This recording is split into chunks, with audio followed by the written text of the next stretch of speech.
Ito guys, inulan na tayo. So tuloy pa rin tayo. Sabi nga nila, the show must go on.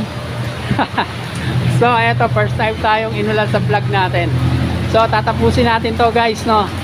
Ayan, no, napakakinis pa yung ano niya, yung kanyang tail light.